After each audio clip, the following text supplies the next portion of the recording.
And thank you very much for being here. Get started. I'd like to call the meeting to order of the Reinvestment Zone board meeting for November 15th, 2003. First item on our agenda is to administer the oath for new members, Kelly Garcia, Tyler Johnson, and Bo Hardy. It's my pleasure to weigh in today. You want to come over here?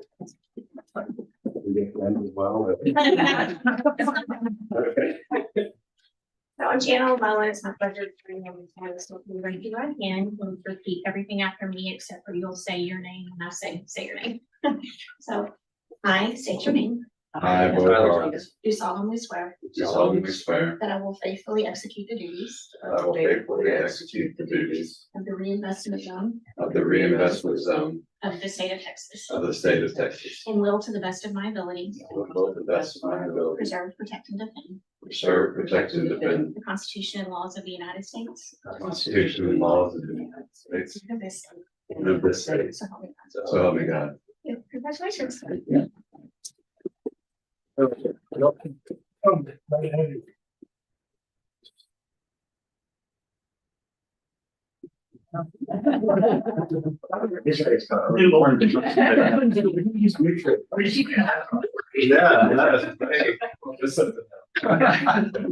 Next item on the agenda is public comments. Understanding for Jana didn't know when they signed it. Is that correct? Okay, thank you. Next item is approval of the minutes from the September 7th, 2017 meeting. I have a motion for approval of the minutes. Motion by Lester. I have a second.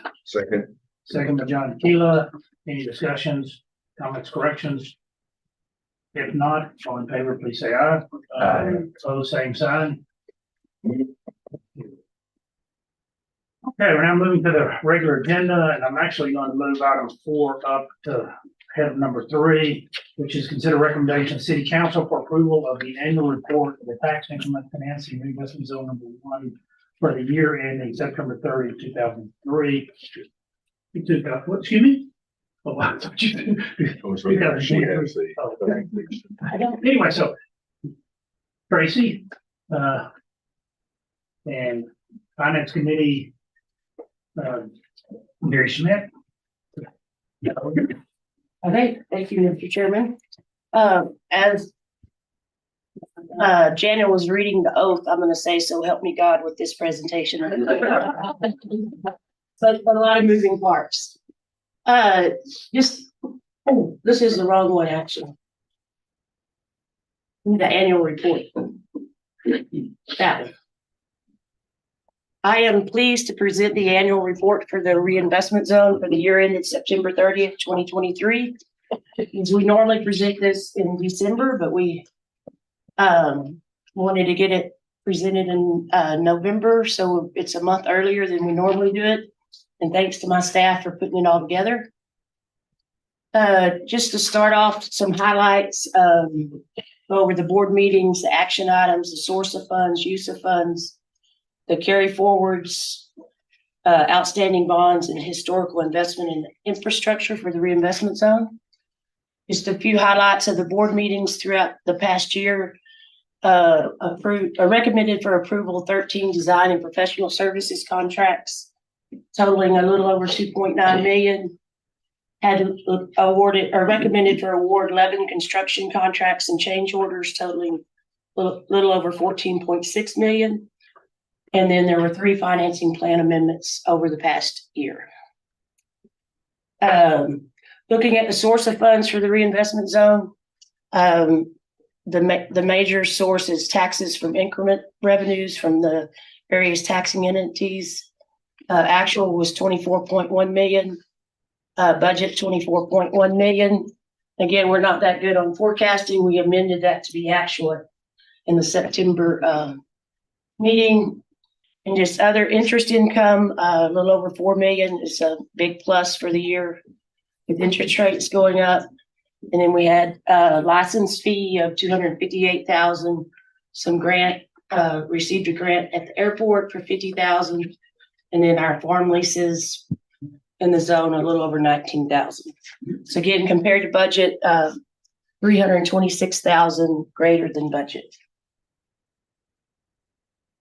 Looking at the composition of the source of funds for the reinvestment zone, there's currently seven entities participating in the reinvestment zone. An increment from Temple ISD makes up 55.3%. City of Temple, 20.2%. Bell County, a little over 10%. Temple College, 7%. You read on down the line, Troy ISD, Elm Creek, and Belton ISD. Looking at the use of funds, the total actual expended was $55.2 million compared to a budget of $144.2 million. And just of note here is $88.7 million of that $144 million budget rolls into 2024. I have it broken down in public improvements, debt service, GEDC, marketing and operating. Again, I won't read down the list. And then we have over here more or less than budget of what we didn't carry forward that rolls into fund balance of $259,000. Again, important to note that this amount rolls into 2024. Drilling down into the use of funds for public improvements. This is downtown improvements, $14.6 million. Gateway, $116,000. The outer loop, 2.9. It's some airport improvements, 7.5 million, and then Temple Industrial Park, 13.8. But again, it shows that the 86.6 being rolled forward. A big one is the outer loop. Out of that 86 million, 37.5 as of the end of the year, and we do have an amendment to increase that on item number 5. Change in fund equity for the reinvestment zone. We had a beginning fund balance of 88.2 million. We had total sources of revenue of 28.5. Total uses, the 55.2 million. And then other financing sources, which was a bond issue of 40.1 million, for an increase in fund balance of close to 13.5 million.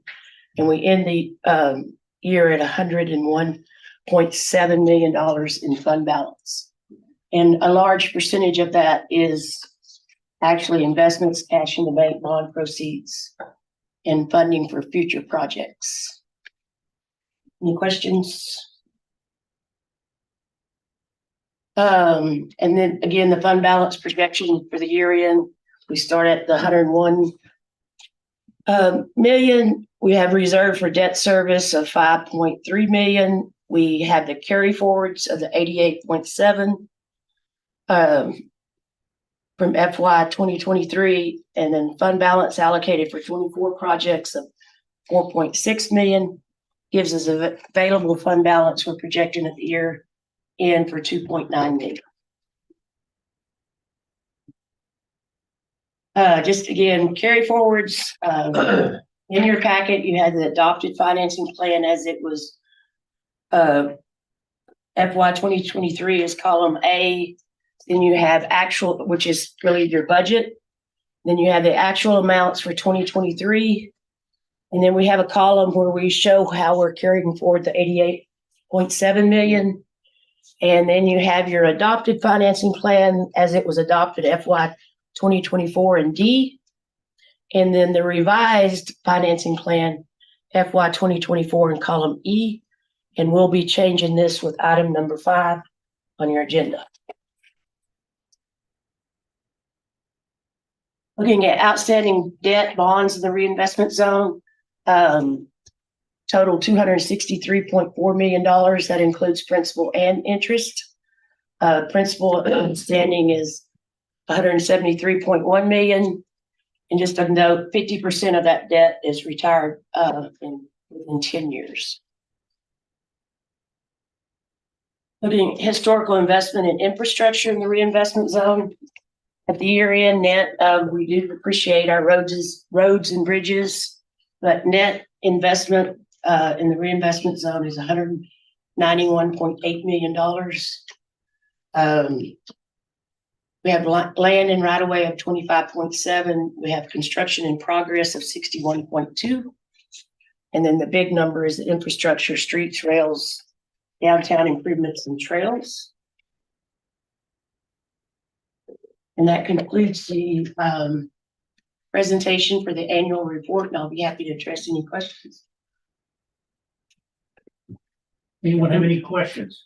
And I'd like to encourage new board members to, if you have any questions related to this, I know I went over it pretty fast, just feel free to reach out. Yeah, Bob, just thank you. Those of us who've been on the board for a few years, hadn't been all that many years ago that, we were looking at $4 and $5 million a year in increment. And for this thing to drive 100 million plus in projects, that's pretty amazing and impactful for our whole region. So, Yes, it is. yeah. Working well. Thank you, Tracy, to you and your staff, your in finance committee for this. And this is the documents required by law to be presented annually and voted on. It's document that is given to each of the taxing entities that participate in the reinvestment zone. I encourage you to keep a copy of this handy. It's just something good to refer to back during the year because they just hold lots of information. So yeah, I've already read in item number 4.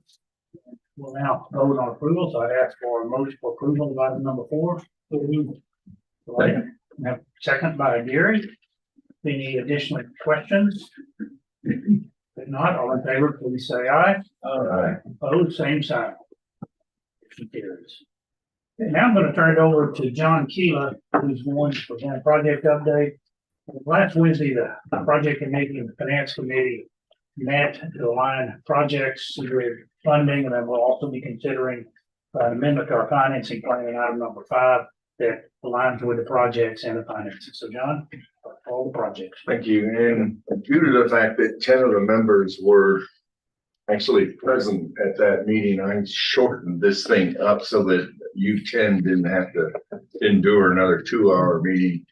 Yeah, I took out most of the slides that were ongoing projects and updates, and I'm only going to concentrate on those that are changing in the financing plan. With one caveat, if you'll remember, there was one slide that we had on the community, the Santa Fe community market, and hoping that we would be able to find money to do that, and it is done. So I did take that slide out of the presentation, but did want you to know that, again, thanks to Gary and Tyler and the chairman and the staff for really working really hard to fund the projects we had. So if you'll remember, as a precursor to that finance joint meeting, it was the fact that we have had some adjustments in our increment over the last year. And so we have spent the last 6 to 8 months whittling away at projects to making sure that we could fund all of the projects that were coming forward. And the adjustments we made will be shown here. So really got 10 items we're going to areas that we're going to talk about. The first one being, for those who don't know, that's actually for new members, that's the actual reinvestment zone boundaries. So you can see it, airport, corporate park, industrial, TMed, and Synergy Park, and then downtown. Those are our major parks. We've had a bunch of water project up to the north. This trunk sewer upsizing, we're going to be able to delay until we need it. It was a $4.2 million adjustment. Again, these plans are completed, and we will continue to work on pulling the project together. But as far as the construction, it is on hold, and this is where we picked up dollars. And again, if there's any questions, go ahead and ask, but mainly showing these items that we're going to be putting on hold until actually a need or a dollars come forward. Again, if you'll remember, for that's North Industrial Park, most of the water requirements and sewer requirements were based on the Project Ocho and Meta, and both of those got adjusted, so they did not need the amount of water or wastewater. So The reason for us to delay them is that there's just not a need right now. So that's one of the projects. On the 920 plane, the elevated storage tank, which is completed with the transmission main up there, again, a zone put that in at the 7.266. There is a deductive change order on item number 7 of 102,309. So that is dollars that we're bringing back in that will not be needed on this project. North Industrial Park, as you know, there's quite a bit of land being bought in this corridor. And so we began with a master plan. It is ongoing and the scope has increased considerably on this project. So we are asking for an additional $70,000 or $150,000 in working with EDC, and much of the property is being bought. And so we wanted to expand the scope of the project and really have almost a full schematic design done rather than just a land use plan. And that is ongoing and will be presented to you all, I would say, in your next January meeting. It's really coming along good, but we do need an additional 150. Also, there's some adjustments now since we have begun to change the schematic from a land use to a full development plan. And there are 3 items that in the development for this north part. One is the water line. We had expected it to go considerably further north and we pulled that back. So our OPC on this has dropped from 2.170 to 1584. And so this is picking up some money. And so we're moving it from this column. The wastewater line, LEO1, is in the current outer loop bid. I think we've almost got all of the right of ways to be able to do that. Again, just a heads up, this is numbers that will be needed for the release of the outer loop bid. So we did not have to make changes to that. The improvements, Old Howard is going to go from the current loop north and give us access to the properties that we are closing to the north. And this has a substantial change in that we really increased the scope on this to make a nice boulevard section. And the distance that we were going on this was a little higher. So this one, we needed some additional dollars. So we needed to revise both the design number up. You can see from the 380 to the 658, 610, our construction from 3.7 up to 543, and the admin from 170 up to 324, 390. As you can see, our right-of-way numbers on these projects for the water, sewer, and the road have all gone to 0, mainly due to the fact that the purchase of the property is making it to where there is no need for right-of-way. So again, water line is reduced down. The construction of the road gone up. This is the Pepper Creek wastewater upsizing. If you'll remember, we're fast tracking this to blow that line that it currently exists, but we were going to increase the sign by doing a burst, and we wanted to get way out in front of the water use.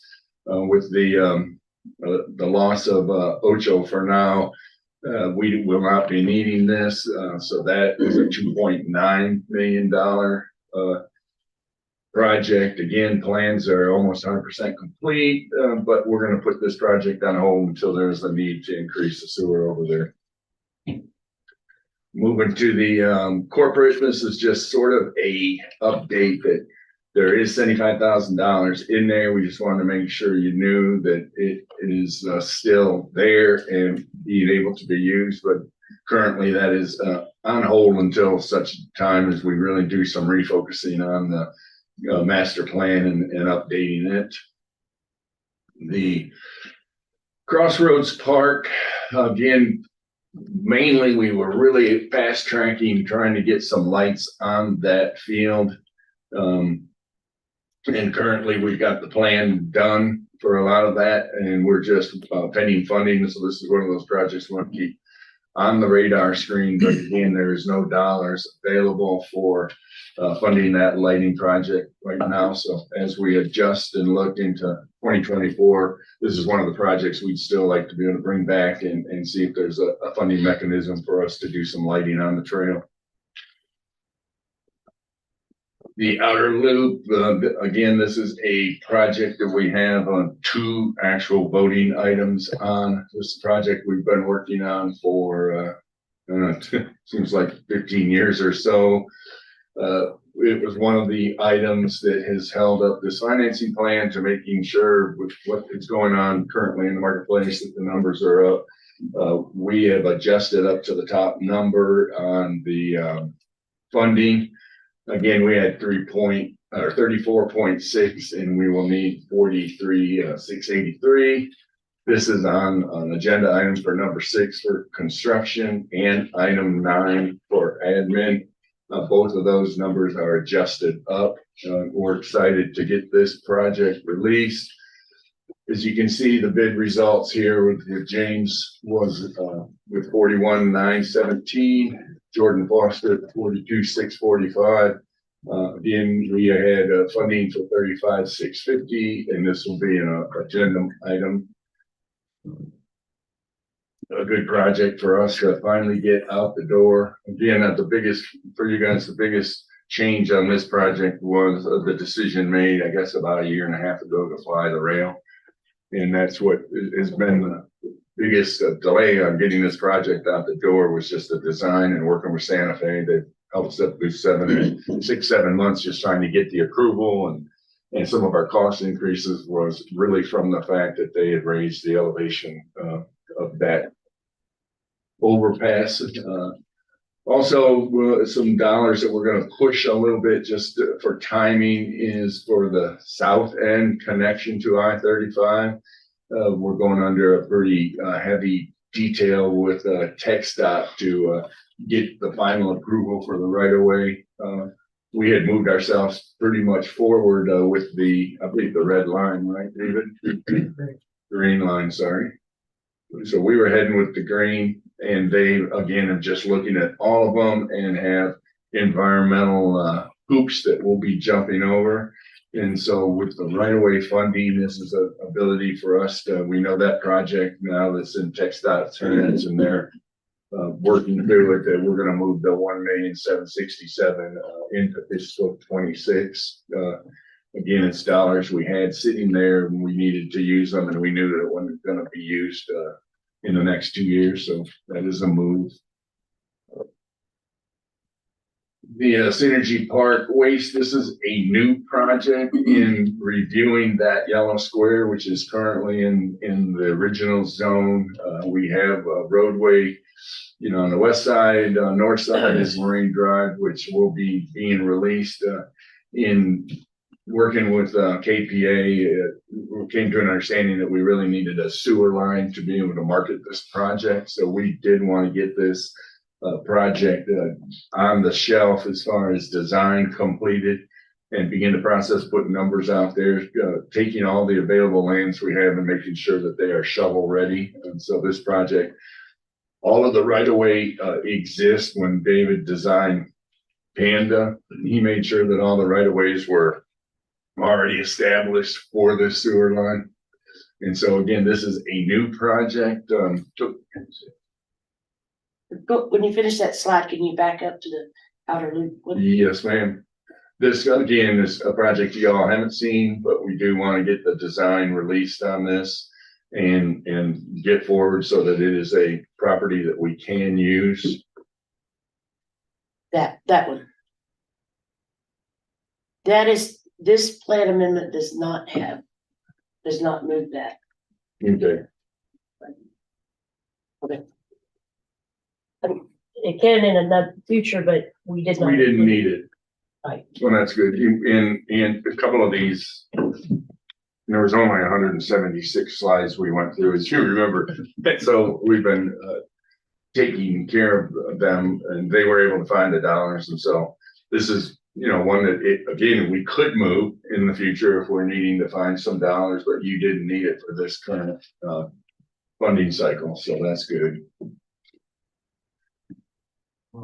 The Marine Drive, if you drive out there, green data is actually almost complete.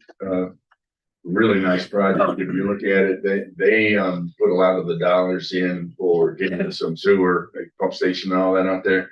This is a possible move. I keep bringing this one up. It's sort of like the back one that we just reviewed as far as the outer loop right away. I keep on keeping this on the radar screen that roadway on Marine Drive is ready for us to push forward. The designs are 90% complete. We have it in 2025. You know, I'll consistently keep this on the radar screen. If there is any way for us to find the dollars and push this project, it would be a great project to push, just because it would make everything, all the property we bought over there shovel ready. We get that sewer line in that we just looked at, and the lands we have and water and that, we're really getting close to being able to have that as shovel ready. So just an update on that project. It is one we'd like to move forward. Downtown project, Henderson. There's also an agenda item on this. They're doing a slight adjustment on the roadway that we had laid out. So that's item number 8. We do have the available dollars in there since it's only a 30% design. And so David will be able to adjust the alignment to something that is working better for that area.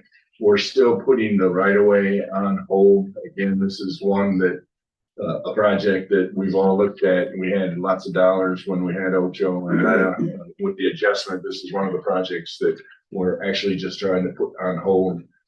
Tracy and I talked quite a bit, and with the group, that there's quite a bit of dollars in 29, and so again, we'll be able to look at that. You're standing up again, which means you're going to tell me something. Yes, based on, this was not included in the packet as an amendment, but we have, my slides will address it, and if you desire to Put it on hold. put it on hold and move it to public improvements, you can do so as the amendment is being recommended. And we had, again, it goes back to the fact, y'all, that we had a joint finance and project committee meeting this past week, and 10 of the 12 of us were in that meeting, and it was presented as a whole. And she reminds us, Tracy and the staff, that we make adjustments as you look at the year. And last year we did 3 financing adjustments, so there'll be plenty of time next year after we get the projects we currently have on our list out the door and let the dust settle. We can review all of the projects, and you know, we have a very active project and finance group, so any of these will be able to be adjusted as we move into 2024. Bell County Annex. Always make mention that these drawings we had were sort of just design concepts that we were trying to see if buildings would fit on certain properties. We are still working on, I think, acquiring everything on these sites. Again, having a 10-month window, the staff is going to be working with Bell County to see if we can slide that $2 million by 1 year, feeling that it probably won't be able to actually get started in the next 10 months anyway. And that's just an additional way for us to pick up $2 million to fund the projects we had. So we're hoping to be able to slide that one, and I believe the staff is working. The Avenue 8 corridor, as you know, is a project that we would like to kick off. It is really going, there's a lot going on in that corridor. These were the actual views of what we would like to do on that. It is a new project, and just to get the design done, as you know, we felt it's really important that it is designed holistically and not piecemeal. And so we wanted to release KPA on this so we can go from one end to the other and establish all the drainage for that, and then come back. There is, we've already begun to look at a stepped process of doing the various portions of this. But again, we think that the design needs to be completed as a complete project, and then And so it is a new project, something I think we've talked about, but hadn't hit the financing plan. And so we're gonna add that to the financing plan. Veterans Memorial's been on our radar screen, I think, ever since I've been on this thing. At least for the last 15 years, we're finally kicking this project off. It was one of the projects, just for history, that we had consistently been working with the feds to try to get some dollars. And every time it didn't get funded, we just sort of pillaged the dollars. We now have put together a pretty good program. During the process over the last 15 years of looking at this project, it really came to our attention that there was a considerable drainage issue on the Veterans Boulevard in front of all the water that's released between VA and TC, and actually goes into the creek under the loop. And then we helped fund an independent study to determine what needed to be done. Since then, we are now getting ready to release it. If you guys know where this is, you can see the Veterans Boulevard right there by the apartments at Temple College. This section is a section of the drainage that really needs to be upgraded. All of that channel needs to be upsized, channelized, so that the drainage that is coming out of the VA and through this can be completed. Without this being done, there is no way for us to release the actual Veterans Boulevard. So we have a 3-stage project we're going to do with this. We're going to try to take the stuff that's coming from the roundabout. If you look to the north, the roundabout, and the stuff that's coming through Temple College and to the apartments, that is the first section of the drainage. The second one is taking it down to the loop. And once we get those two projects going, we're going to release a portion of this project from where it currently is to Avenue U, and then continue to add the various sections to get ourselves downtown. In doing that, we had to do just some adjustments on this, and a lot of our funding lines are changing, because we're dropping quite a few projects off and reorganizing. So our funding lines may be a little different in the actual financing plan because now they're adjusted. So I'm looking at the old funding because that's what we worked off of, was the OMS plan, to the new one. And so this is one that will look a little bit different when it finally is on the financing plan that you've got. But the main deal is we had 625 in the 23 funding, really worked on the drainage. And as you know, our last meeting, we went to 715 on the design to release the actual drainage. And when we release the drainage, it'll be a total of 6,000,007, broken down into 2 projects. One being again from the loop up to 5th Street, and the second from 5th Street over to Veterans Boulevard. Two segments that, you guys, those will muddle, they'll be muddled a little bit as he does his design work and sees where we can go. When he finishes the actual design, we're actually hoping that there's the potential of the construction for the road to begin earlier. Right now, we pushed the 5.3 into 2027. We really believe that there's a possibility that's how long it takes to get this drainage done. Again, since it's 2027, we got a lot of water is going to be under the bridge literally on this project before we get to it. So if we can push that forward and dollars come, that will be great. We've also adjusted our right-of-way numbers from 750,000 to $1 million. So again, a project that we've increased from the 10 million to 13 million. And this is how it will break out on the financing plan. The airport, if you'll remember, I think we've all went to the groundbreaking. You can actually see the big square off of the new FBO, which is the covered area that will be used for, really for coverage for both air flight and really just for people coming in and out, and gets them out of the weather and out of the heat. If you look at that, getting in and out of that structure has greatly reduced the ability for tie down areas. We weren't sure that we needed it until Sean sent a picture, and how many jets have been coming into this airport. He sent us a couple of videos, and there are times where they're having actual storage issue where they can do it. So we would like to expand the tie down area into that red area that he can off the taxiway.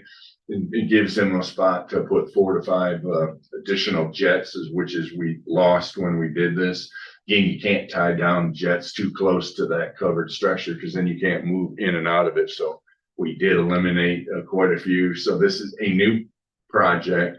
Release date will still be determined in 2024. It's going to take 43,000 for design. So we're hoping to come back sometime 2024, release this design, and then 950 to actually get the tie down area done.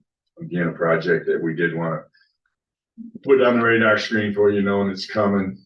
Arts District, we spent quite a bit of time, as you know, designing a project up by the Mayburn. It sort of got just delayed during COVID, and what had happened is a lot of the property around there actually sold. We got behind Bucky's. We had put that in the master plan, and now that is approximately 2 million square foot of warehouse, which is also really good for the zone. It is in the zone, and we'll create an increment.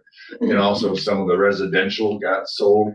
So this, we still believe, and I know that Karen, the city manager, and the council have in their budget to really work on an arts district and various projects like this. So we're taking this off the plan as how it was, but to know that as we are redoing our master plan, we look forward to figuring out where is the best place for an arts district and seeing what part the zone can play in that. So again, we are just removing both the 1.5 and the 10 from the project plan right now, and because we're removing it as the project that we knew that's gone, and we'll see what comes forward.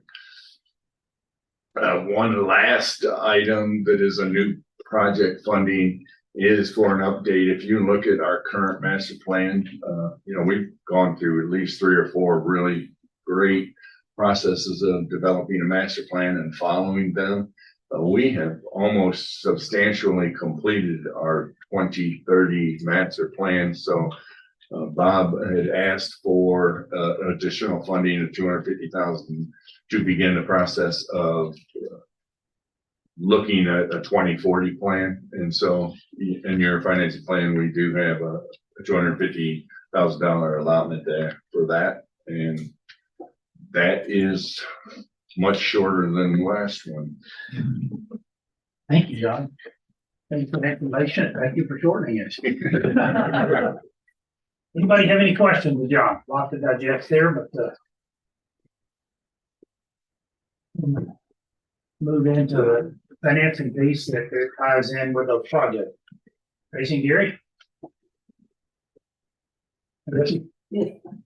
Thank you, and this is truly what so help me God with this. Okay, just an overview of, we mentioned the September 27th financing plan amendment. It focused on FY 2023 and 2024. We recognized the interest income. We adjusted our increment revenue based on certified values. And then monies that we were waiting on the outer loop bid, just not knowing how what that would come in like. We had allocated some money to public improvements, just let it fall there. Well, this amendment, as the Finance and Project Committee met last week and went through a very detailed, thorough review of all the projects, looked at the update of any opinions of probable cost, OPCs, and then also looked at how we could work in the new projects that John just went through. And this, again, this will focus on increment revenues from 24 through 26. The amendment is 2024 through 2062, but for revenues, we're looking at 25 forward. FY 25 forward, we have We only adjusted 1 year of the debt service savings. And then we're going to focus in on the project funding. And then I want to take a review public improvements unallocated. So increment revenue. Each year, once we get the certified values, we use that as our base, and we look at future developments. We look at expiring tax abatements, and just try to forecast revenues for the future. I think something really big that's coming on to the plan very soon is the $300 million capital investment in the automated freezer storage at HEB.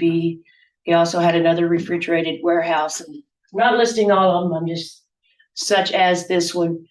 And then within the reinvestment zone, we're starting to have seen and continue to see a lot of residential development within the reinvestment zone. It's adding a lot of increment there too. And again, these numbers, note the squiggly, because it's based on preliminary plat data too. Hey, Tracy, how many of those lots are being built on? Or in, I can't tell you the exact number, but there is, of course, Northgate, Prairie Ridge, Pecan Creek. A lot of those are building out quicker than we anticipated. And I can't tell you exactly on the others, but I can bring that back yeah, I was to just the group. curious. And this was as I think my last data was through the end of August. So if there's any more occurred since then, I don't have those listed. And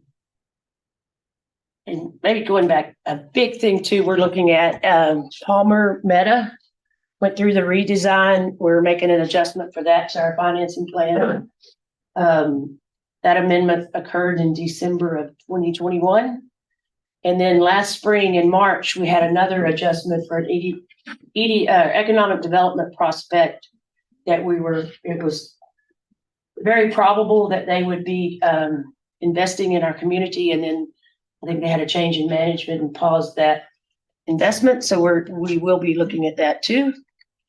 And with Meta, our original financing plan, and through their agreements, they committed to one phase of development at $800 million in capital investment. Real property, which is important to the reinvestment zone, is because that's where the reinvestment zone gets the increment from the real property, was at 50%. And we adjusted the annual increment. They committed to one phase, but it was very probable, and based on our conversations, that could be as many as 5 phases, but we took the 3-phase approach. So we adjusted the financing plan with 3 phases coming online: phase 1 in 2025, phase 2 in 2027, and phase 3 in 2029. And each phase was going to net about $6.3 million, and that's net of any abatements or rebates. The redesign of the facility, they paused construction in December, went through redesign in the spring, and has ramped back up their construction. The estimated capital investment, and it's only one phase, not multiple phases. Total build out is $1 billion. And the new design will have more AI servers, more personal property. So we're forecasting 40% of real property. 40% of $1 billion is $400 million. 50% of 800,000, 400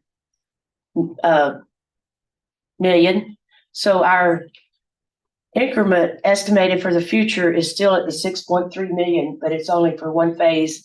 And it's also coming on later in 2028 versus 2025. So the financing plan has been adjusted for that change. And then with the other economic development client, their capital investment total $420 million.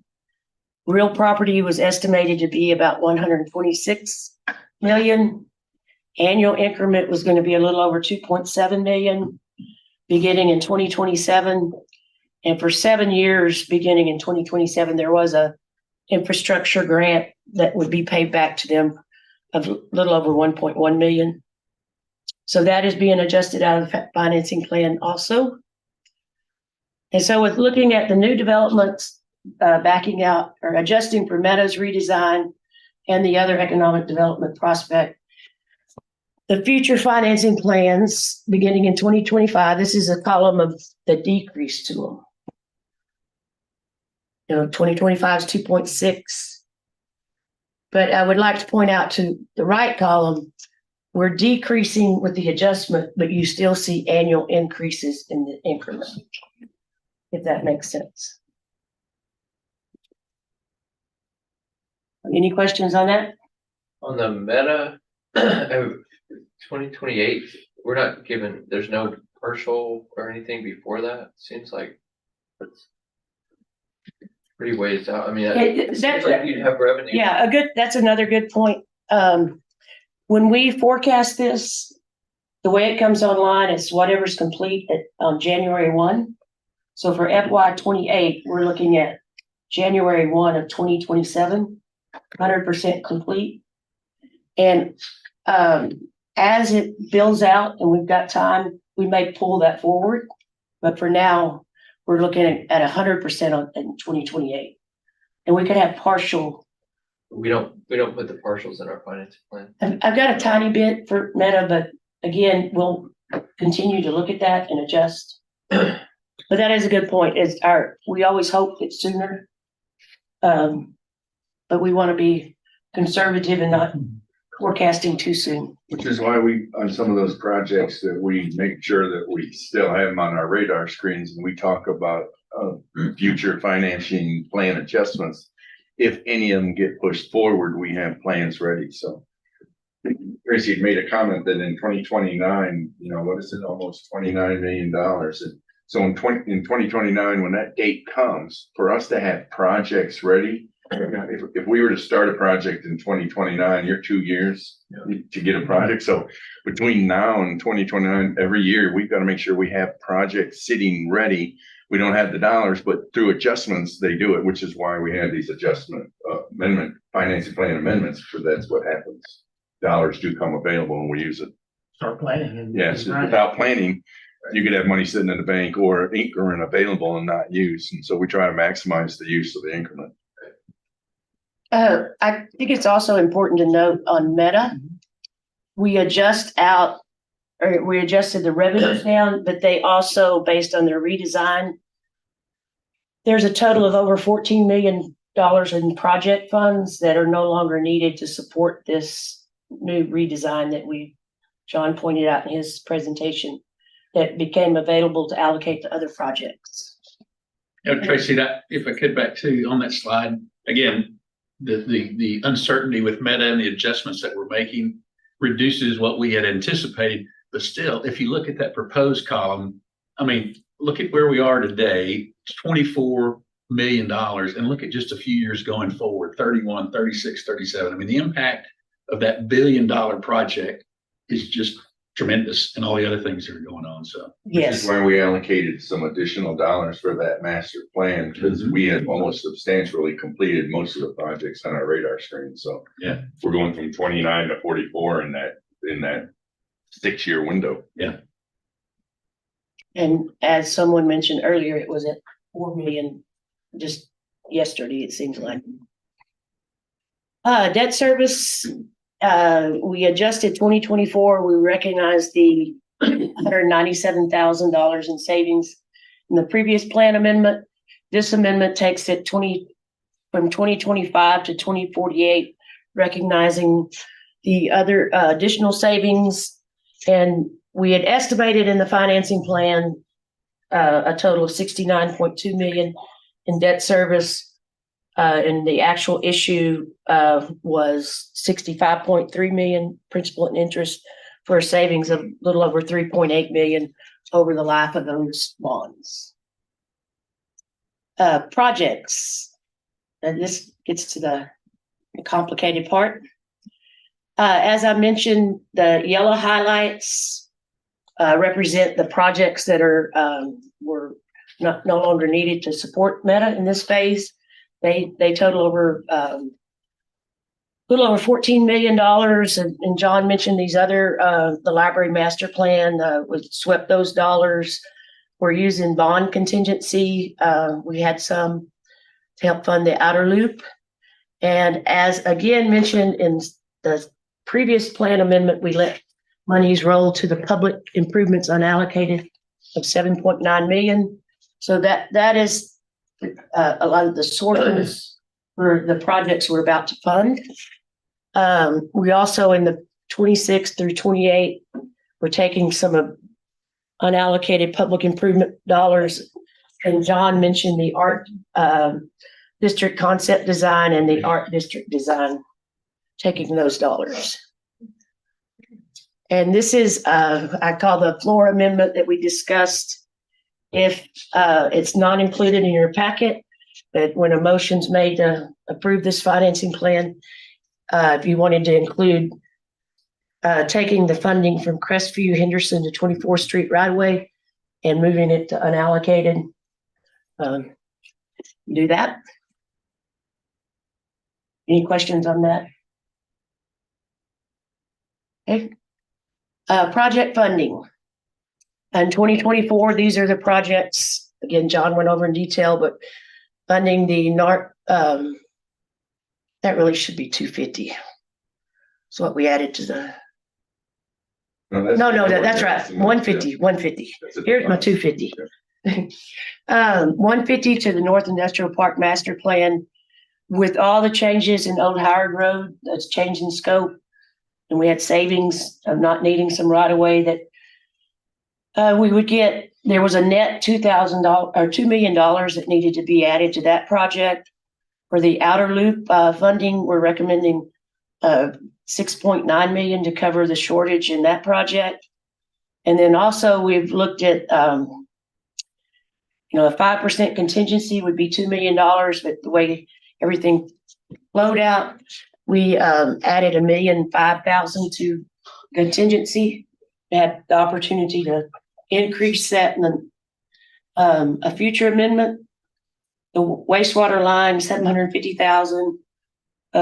Downtown corridor enhancement.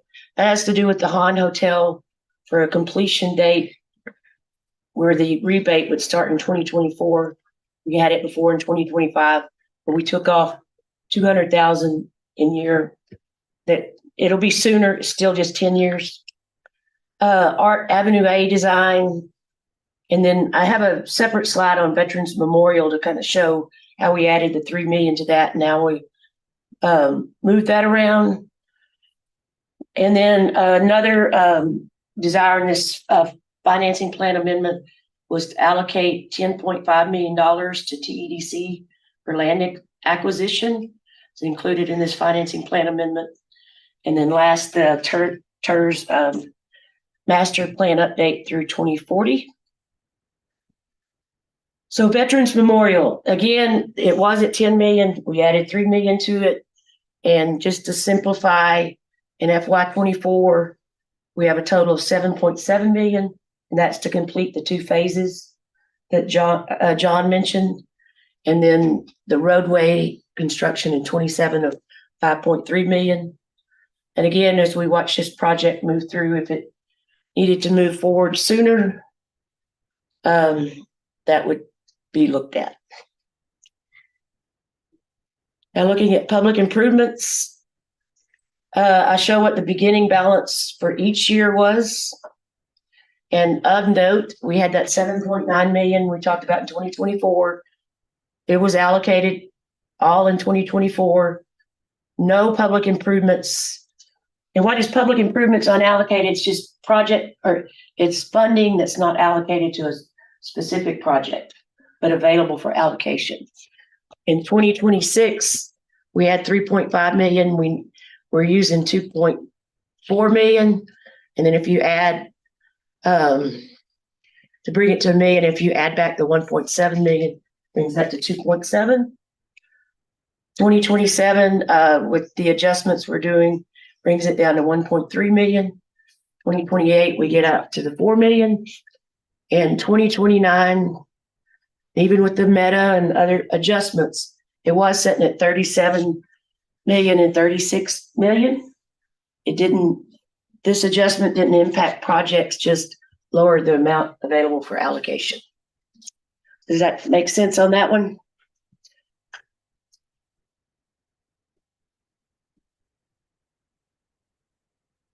And finally, the last slide looks at program projects underway funded in 2024, total $115.3 million. It's currently underway. That's pretty impressive for reinvestment zone funding. And through 2030, there's a total in the master plan projects of 246 million, divided by those categories, divided into those categories. And in your attachments, you have the updated financing plan, summary financing plan with detailed project plan, and your TERS master plan project funding. I did make printouts of if anyone wants a printout, and we will, if it's amended with the 1,000,007, we'll send out a revised packet with that included. And that concludes my presentation. Thank you very, very much. The staff, I know it takes a lot of work to put that all together. That and the financing, the annual plan are normally given in December, so a couple of weeks earlier than normal. So thank you. Anybody have any questions? Tracy, do we need to make another amendment if we vote this on that Crestview? Or is that? Can I just read this in at that point, read it in and includes that in my reading of it? Does that work? No, you need to read it as written, but whoever makes the motion needs to make that motion to move the Crestview Henderson funding into an allocated. Okay. So it'd be moving it from line 117 to line 167 on the financing plan. 1,725,000. Okay, item number 5 is consider amending tax increment financing reinvestment zone number 1 financing and project plans to align the master plans, which include adjusting revenues, adjusting funding for debt service, operating expenditures, and public improvements for years, fiscal year 2024 and through 2062. Motion? Yeah, I'll make the motion with the adjustment of even the Crestview project of 1,725,000 from its current line item to unallocated. That word? Okay. Have a motion, a second? Second, Steve, right? Any additional discussions? Not all in favor, please say aye. Aye. Opposed, same sign. Motion carries. Okay, next item number 6, consider recommendation City Council to authorize a construction contract with Jordan Foster Construction LLC. Construction of the outer loop north phase 3 from Windland Road to IH-35. The estimated amount of $42,645,706.50. Tom presented that in his presentation. There were 2 firms that submitted proposals on October 31st. Competitive proposal format, which includes 50% is a pricing component and 50% is a criteria component. And the committee that evaluated those is recommending Jordan Foster Construction.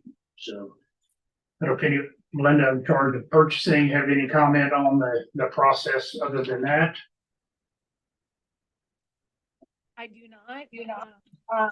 Just keep in mind that the pricing difference, between the two, it's $728,000. However, in the scope of things and based on the size of that project, that does not result in a big disparity between the pricing. There's only a 1-point difference that's created as a result of that only being 1.74% spread between the two proposers. Thank you. Anyone have any questions?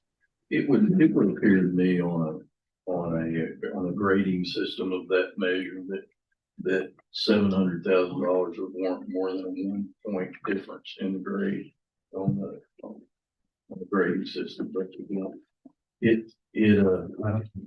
recognizing the CSP delivery method and that you have a local contractor that is low, and the grading system is is what it is, and it's established the way that it is.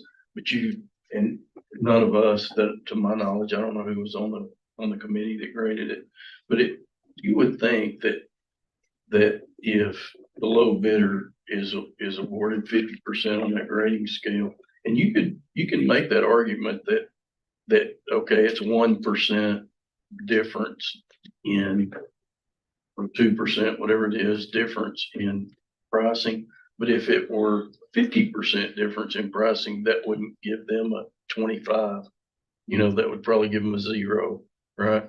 And so the measure that goes with that makes it a little bit awkward, I think, in my opinion. But she brought that to the discussion and to the table. It seems like it's a little bit disparaging, but it's just my personal opinion. There are other factors that are associated with that. There's a substantial difference in the grading process, and I don't know how it was done and what involved in that process. So I think Linda, that's the established process and that it was established for this project and for, I guess, the CSB project.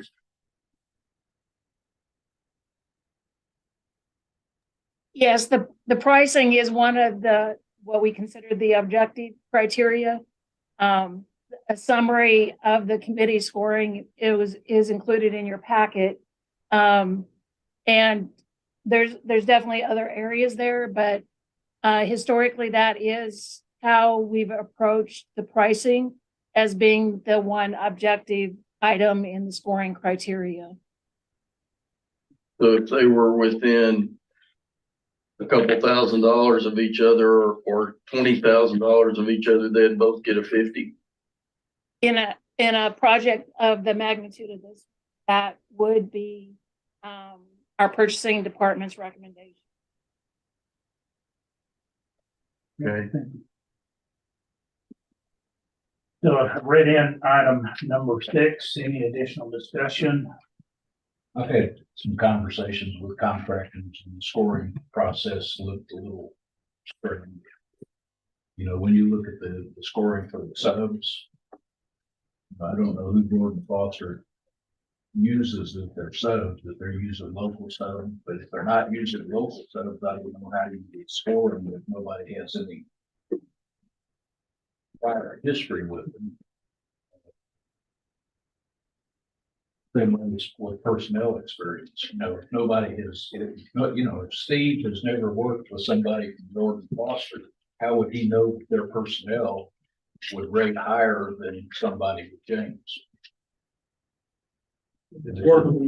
Historically, you have to submit quite an extensive amount of backup documentation, resumes, contacts, references. It's not just I'm sure that was done here.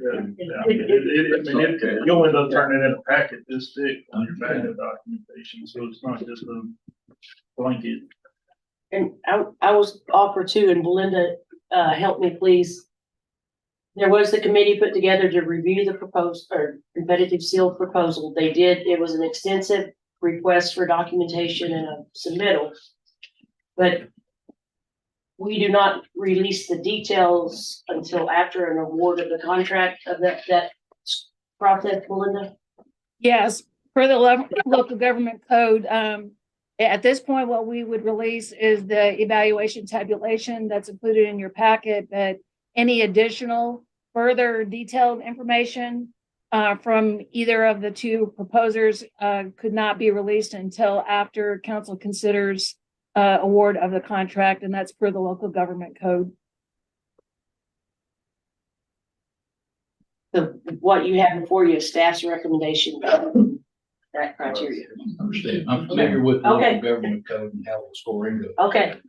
I just wanted to reiterate that. Has the city had experiences with James Construction, or was that based on past performance that they've done? Linda, do you want to address that?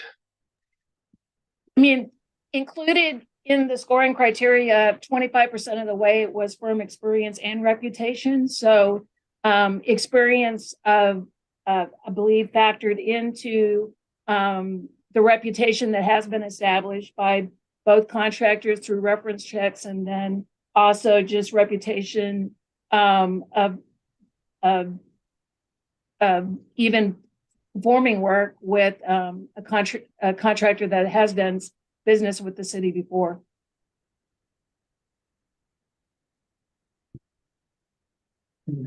Any additional questions, comments?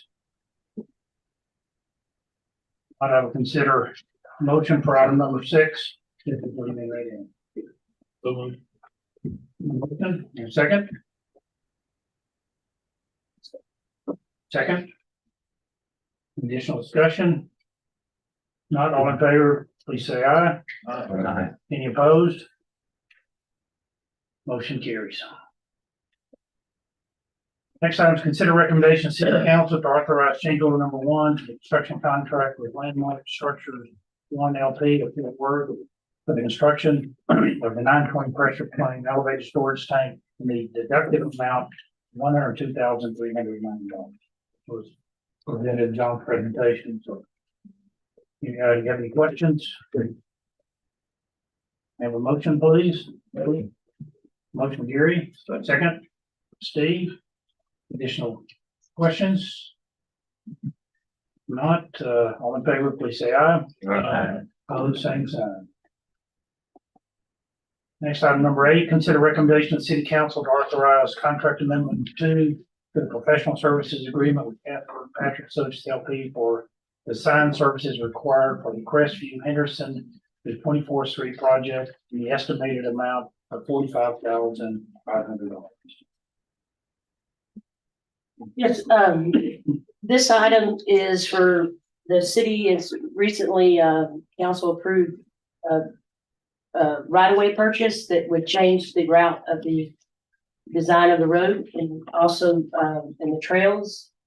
And this redesign, is to accommodate the new right-of-way. But with the new right-of-way, it also eliminates the purchase of 40-something tracks of right-of-way. Yeah, and almost, I think, 24 relocations. So it's a much less disruptive route for the neighborhood. Tracy, does this have anything to do with putting the other one on hold? Yeah. We still need It's to- just you're funding the design, and the other right-of-way was not, the right-of-way was purchased without using reinvestment zone dollars, this recent right-of-way purchase. Okay. Because it came up for, city negotiated with it, came up for sale, and we're able to purchase it. And again, the redesign is, Brent said, much less disruptive to the neighborhood and saves right-of-way cost. But that, of course, that funding was not even available to 2026, so. I would also note that we are seeking grant funds for this project as well to, hopefully be able to take it off the reinvestment zones plan in the future if we're successful in getting grant funds. So this redesign would help us to continue that process as well. Thank you. Anybody have any questions on that? This one? Not, I have a motion for approval. So moved by Steve. Have a second? Michelle? Yes. Okay. No comments, questions? If not, all in favor, please say aye. Aye. Any opposed? Same sign, motion carries. Okay.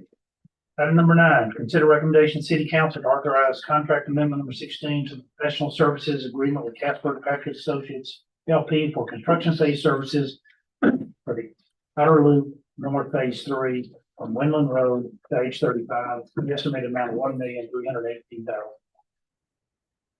This is for the services to administer the construction of the outer loop. Anybody have any questions? Motion to approve. Motion to approve, John, second, Lester.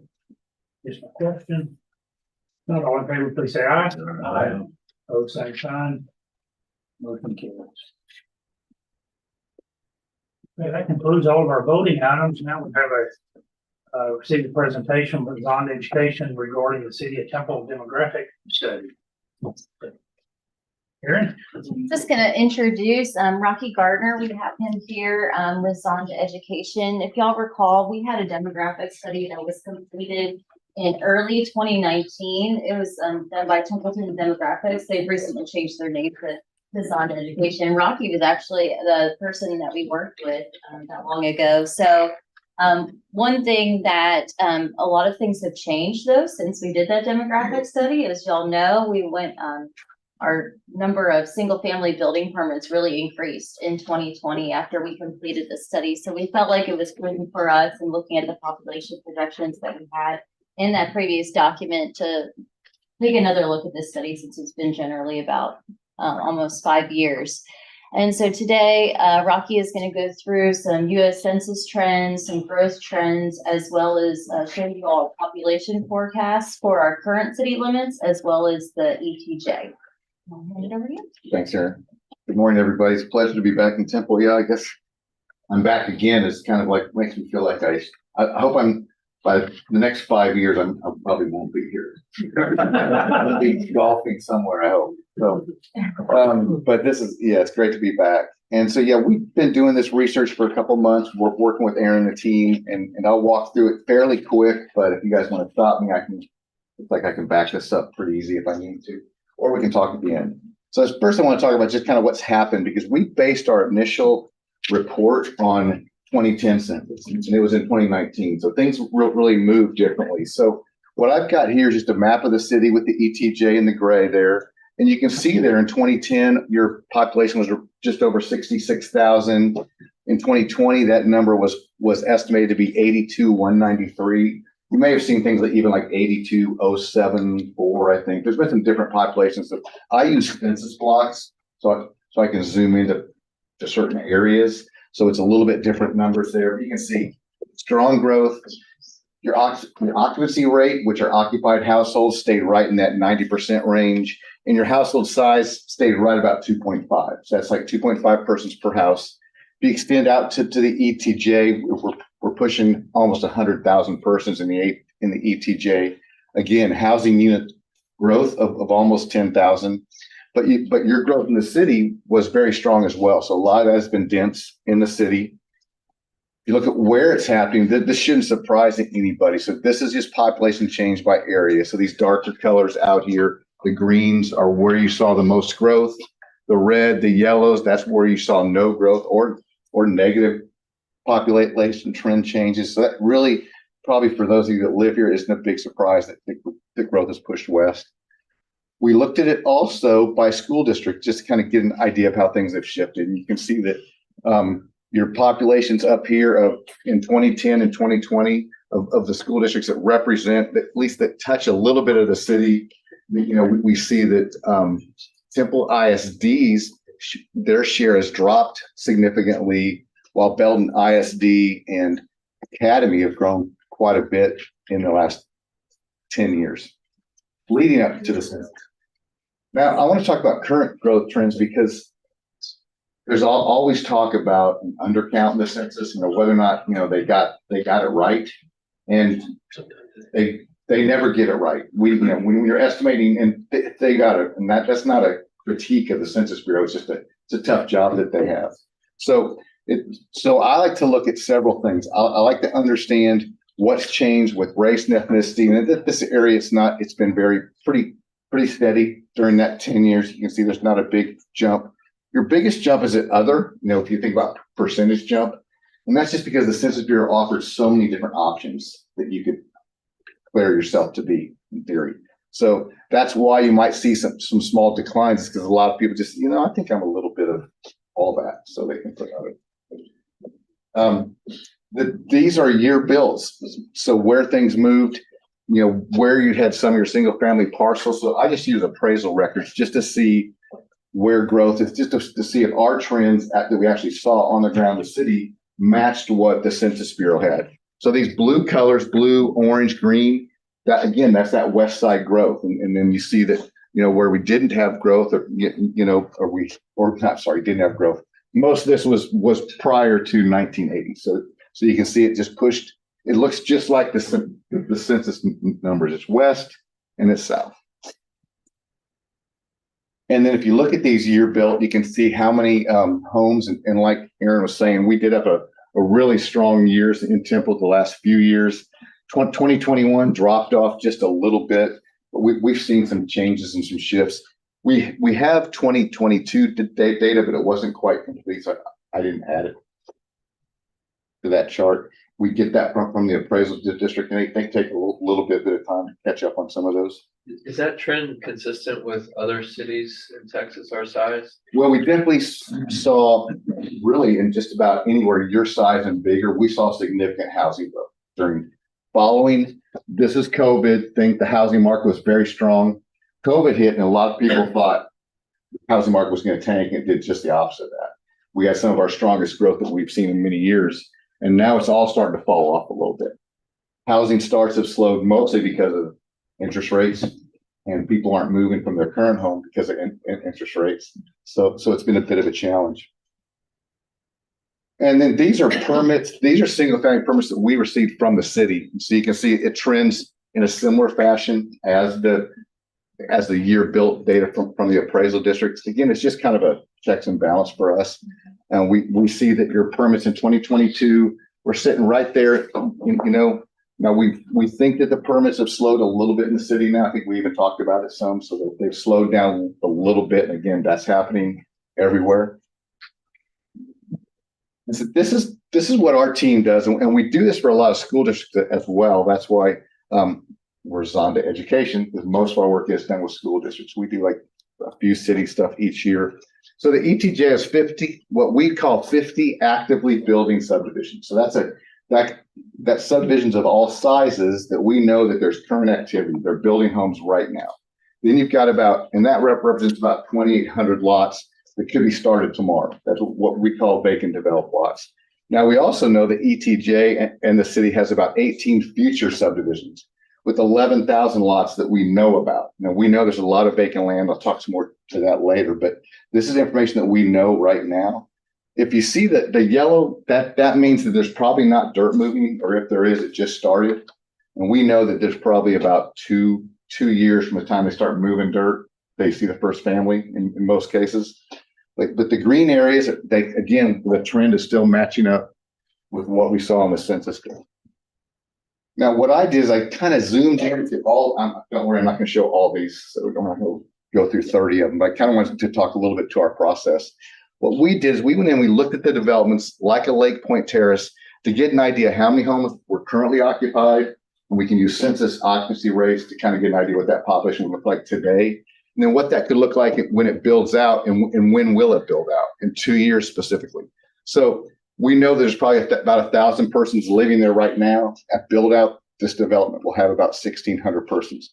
So we looked at quite a few of these throughout the city, Pecan Creek South, 1,300 persons. You can see we got some pretty good areas. In some areas, our areas were as recent as October. In some areas, they're about September. So you can see there. Big shifts though from 19 to 23. Again, 1,300 persons there within about 3 years. And again, I think you've got the booklet, or you're going to have that later, right? Yeah, I'm right there. Oh, it's right here. We'll pass it out after, or you can pass that now if you want. Okay. So it's got all those developments in it that we track in that book. I don't want to distract you though from me. So the future multifamily development, and multifamily is under construction. Now, this is what we know about. Now, there's some small projects that will go on, but there's some, there's about 1,391 units under construction right now. Now that their overall yield is a little bit less. You're probably looking at less than 2 persons per unit on average. And of course, your overall single family is probably a little higher than 2.5 because that's the overall average for the city. But we know, and there's also 230 units of age restricted property. We're seeing more and more of that now with those apartments, especially in communities like Temple, where you have some aging population, right? And they're moving from a home that they can't take care of to an apartment. I'm doing that with my mother right now. And the blue area here is your ETJ. So again, this is an example of a couple that are, this is the Reads at Temple 2. It'll probably be 400 persons once it's complete. We think by February, they'll be leasing. This is a July photo. So population forecast, that's what we all came to talk about, really. There's a lot on this page right here. What I did, because as I was saying, the Census Bureau, it can't always, it's not a perfect estimate. Let's just say that. In 2010, 66,147 persons as per the Census Bureau, with 28,447 housing units. What I looked at is the information that I received from the city, from year built, and I added the number of homes each year that were built to see what my estimate would come up with compared to the Census Bureau's estimate. And that's why we have two of them here. This is my estimated population. It's just based on units added to the census. And you can see that number is 38,410, resulting in a population of 89,400. When the Census Bureau came out in April of 2020, their estimate was 82,193. And that was based on 35,465 units. So I'm not saying that I'm better than them, or it's just, I'm just doing real math. It's simple math, right? You add in the number of units that were built, apply that to population, occupancy rate, household size, and you see this 89,000.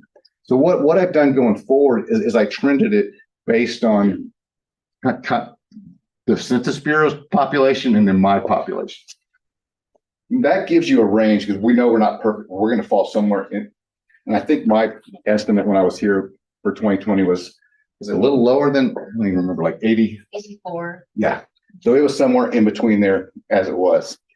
So you can see here that in the next, with 45 active subdivisions, 12,000 homes that are going to get built still, 6,000 still to be built, 14 future developments. This could be 20,000 persons.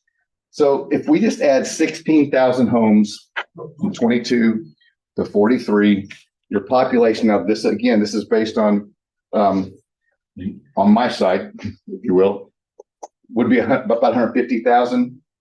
If you see the 22,400 additional homes over this full period, just over 20 years, 158.9. I took that middle one, and all I've done is said, okay, if you guys could just do 1,000 homes a year. And I think permits have dropped to around 800 now, but you're going to see these ebbs and flows. And you can see historically that you've done well over 800 and right around that 1,000 number. So my estimation is right around 2038 there to 2040. You're going to be looking at around 150,000 persons. And I think that's close to what I would call build out. Now you're always going to have pockets of land, but it's getting pretty dense. Okay. So you're going to see whether we can get to 160 with the city limits. Now this isn't ETJ, is still to be seen. If we kind of go a little bit higher and this number gets to 12 to 1,300 per year, you'd be at 168,000, right here. But chances are you'll hit that 150 up here at that point, and that's really going to be pretty tight for us. So I think that I kind of settled into that 150,000 number. So if you had to think of a build out number for the city, I'm thinking it'd be right in that range. Then we went and looked at the ETJ. This is the biggest challenge when you're trying to do like a build out or a population study, because there's so much vacant land. And I just zeroed in on a few for emphasis, because when a developer comes, they're going to want to find large tracts, and they're going to want to put those together so they can build a development. Now we know these are all owned by a lot of different families. Takes a little bit to put all that together. Might even take for grandpa to pass, for the kids to say, okay, this might be time. We can build a lot of houses and make a lot of money. So these are the opportunities for growth in the ETJ. So I just used that as an example to see what we could do in the ETJ. So there's currently 9 home building developments out there, about 500 homes, 3 future developments will add about 250 homes. So not big stuff yet. And then you got, based on current appraisal records, they've averaged just over 100 homes a year out there. So they're just kind of infilling out in the ETJ right now. But there's some large tracts of land up there that could have some significant housing. So what I did here is I added homes to the ETJ based on the scenarios I did for the city. So the first scenario that had like 1,000 homes a year, 1,200 homes a year, 800 homes a year. And I added to that, what if the ETJ added 100 homes a year, which is what they're doing right now? We'd be at about 176. What if they start doing about 200 homes a year, at least by 2028? That'd be about 180,400. And then my big one here, show impacts of several large residential developments, because chances are you're going to get these 2,000 home developments. That's how that's going to happen when it pushes out there. Then you're pushing almost 200,000 in the ETJ within about 20 years. Wow, that was a lot. And so, 2020 said they reported 82,193. That was a jump of about 16,000 persons. Building permits per year, we averaged about 1,200 homes the last 5 years. 59 active and future development. So that's a lot. 6,000 vacant developed lots. Estimated Temple is now over 100,000 persons. I think right now you're sitting about right around 103. We average 1,000 homes per year. You get 130,000 persons in the next 10 years. And then, of course, remaining tracts of land, 145, 150. I definitely think your ETJ could hit 200,000. So 102,000 right now, maybe 130,000 in 10 years. In 5 years, whoever comes out from my office might have you at about, because it won't be me, 115,000 persons, probably about 5. I'd love to talk. And a lot of numbers. It is, I'm sorry. No, it's okay. That's interesting. It may be buried in there, but the question would be, so the growth from today's 102,000 to 20 years, 200,000. Did you also analyze the different age brackets, age groups within that? And does that change materially, projected to change over the next 20 years? Well, we didn't analyze it specifically by age. No, we basically based it all on housing growth and then household size. So we do use different housing sizes, like in the central core of the city where there's not been new growth. Those household sizes are going to begin to dwindle. Those are your age, your age, they're staying in those homes. On the outside, the new stuff being built is getting some really high household sizes because you're seeing more kids out there. You're probably seeing over 3.5 persons per household. So it blends together for the whole thing. Well, you didn't look at age specific. What about like trade area?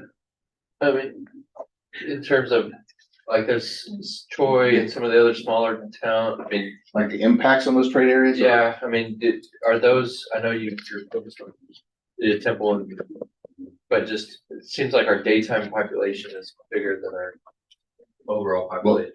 Certainly is. I'm with people coming to town, but we didn't do any work with it. Within the daytime population.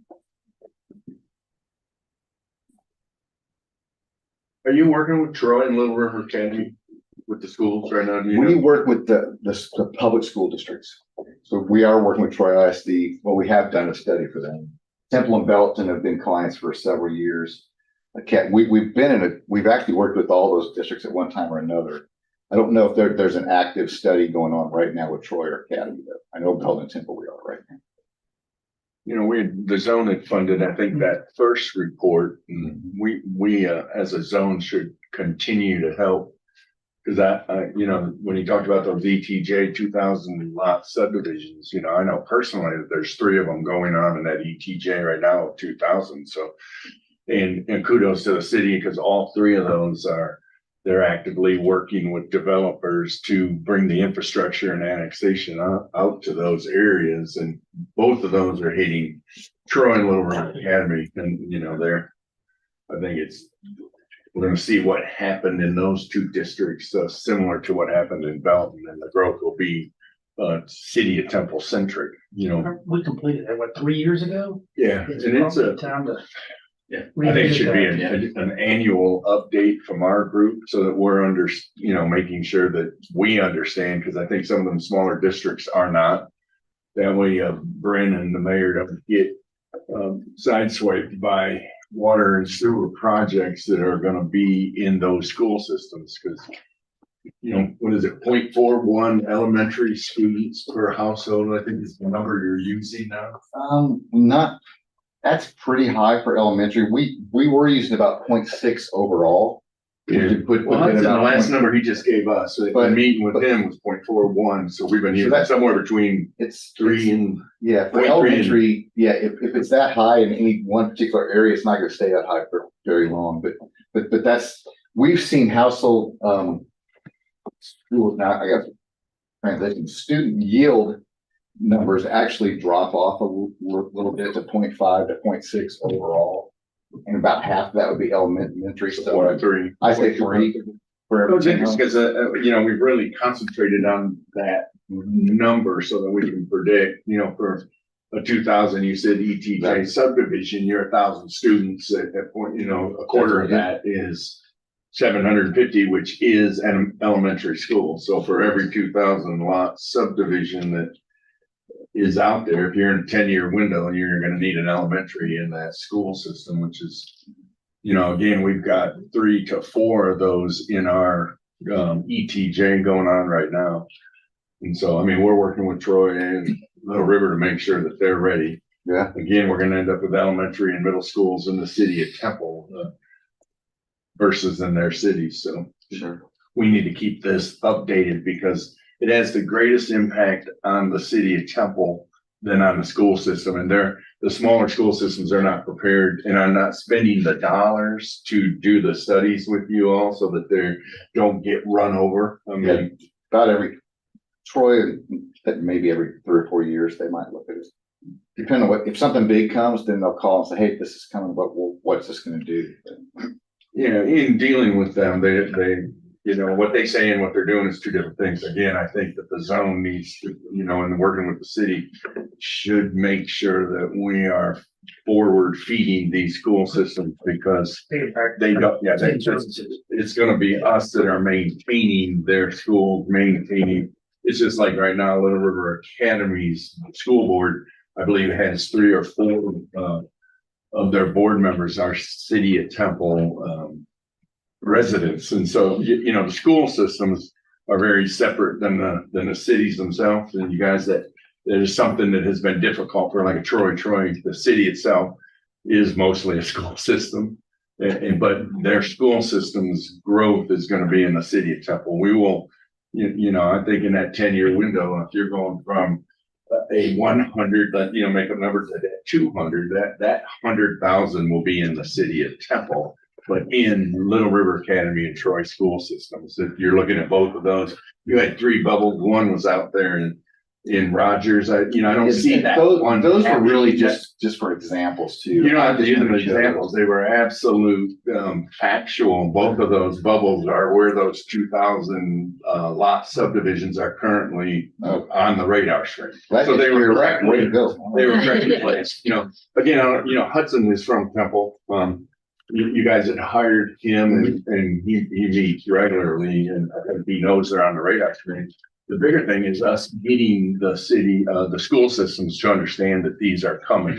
So it's really important for the mayor and the staff. I mean, that's where those schools are gonna be. They're most likely, they're not gonna build a school in the city of Troy when that subdivision is sitting, you know, on the city board, you know, in the city, sorry, not to go on a tangent, but the tangent is that this group's paid for that and we should constantly on a yearly basis have a budget item to making sure this is updated so that the city council and staff understands in complete detail what subdivisions are going in there. And that was to your point on that chart in the zone, those number of lots. I think that is, you know, we should have that as a quarterly basis, making sure we do know what subdivisions are happening just so that we're prepared for it, because that's our workforce. Now, that's what you're doing. That's a great takeaway from this presentation, the impact it does have on the city of Temple and the zone and with water, sewer and all that.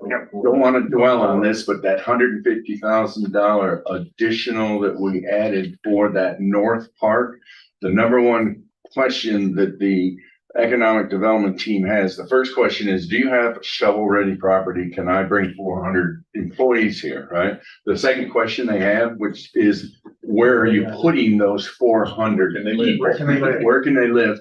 The third question is, how's that school system, right? When they're gonna move to Temple, Texas, they wanna know, hey, can we build a company here? You know, secondly, can you house the people? And third, can you educate them? And so the reason we spend lots of money, you know, you just approved this financing plan with a huge amount of dollars. It is one thing for us to making sure we're prepared for that company to come in. It's second is to supply that quality of place for that person that's coming here. And the number one thing they're looking for is a quality home and an education. And after that, the services. So just a thought. I mean, we need to be prepared. Do we share these school districts or do we? Well, two of them are actively involved in it, both Temple and Belton. They both already had their updates. As we know, we're all three sitting on the BISD and TISD. So we've had both of those. The bigger fear is that Troy and Little River Academy don't have the dollars. You know, I sat with the superintendent for Little River Academy. You want them to keep moving? Well, I just want to make sure we're still on point with what. Well, it's absolutely, the Okay. discussion is 100% to this deal, and I'll pull it up if you want, but No, I would tell you, when you're talking to both of those superintendents, they are the finance director, the business director, the superintendent, and a curriculum. When you talk to TISD, they bring a staff of 7 with them, right? And each one of those items, when you're talking to those two, you know, I said, well, let's get your business and finance director together, and we can sit down and try to make sure you're prepared. And he said, well, you got them. And so it's really important for us to understand that. I mean, that these. yeah, I agree with you completely, that we need to update it and share with them and get them up to date with all the demographics. You got a lunch appointment? I saved you an hour and a half. 10 minutes. Thank you. You woke up. Any questions on the demographic report study? Or any question for John? Thank you very much. No, it's a pleasure to be Thank back.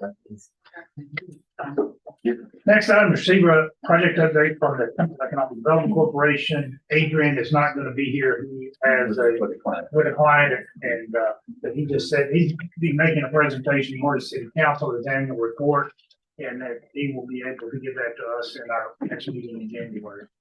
So, next update from the city manager. Morning. I only have one slide if you pull that up out of the board meeting. Take very long.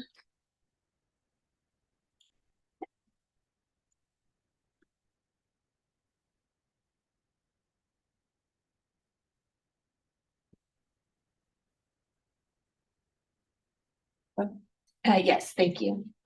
Our engineering team showed this slide in a recent CIP update, and I thought it was an interesting slide, so I wanted to share it with you.